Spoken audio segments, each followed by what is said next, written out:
24 তারিখ যে বিএনপির দ্বিবার্ষিক সম্মেলন হচ্ছে, আজকের এই সভা থেকে বুড়িচং উপজেলা বিএনপির নবনির্বাচিত সভাপতি এটিএম মিজানুর রহমান এবং সাধারণ সম্পাদক হাজী কবির হোসেন, সাংগঠনিক সম্পাদক হুমায়ুন কবির বাবুল ভাইকে বুড়িচং উপজেলা যুবদলের পক্ষ থেকে জানাচ্ছি আন্তরিক শুভেচ্ছা ও অভিনন্দন।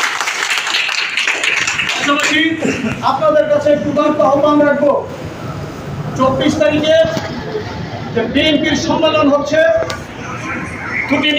দুটি উপজেলা নিয়ে আমাদের একটি নির্বাচনী এলাকা। আর এই নির্বাচনী এলাকার অভিভাবক কুমিল্লা দক্ষিণ জেলা বিএনপির সাবেক সদস্য সচিব প্রিয় নেতা জনাব হাজী জসিম উদ্দিন জসিম ভাইয়ের নির্বাচনী এলাকা।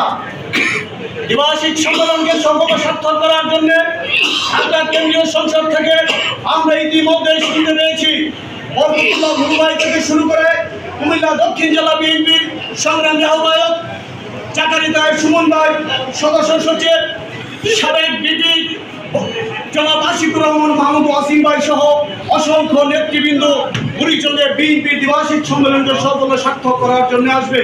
তাই আজকে 9টি ইউনিটের যুবদলের নেতৃবৃন্দ যারা এখানে উপস্থিত হয়েছেন, আপনাদের কাছে আমাদের একটি ক্লিয়ার মেসেজ থাকবে।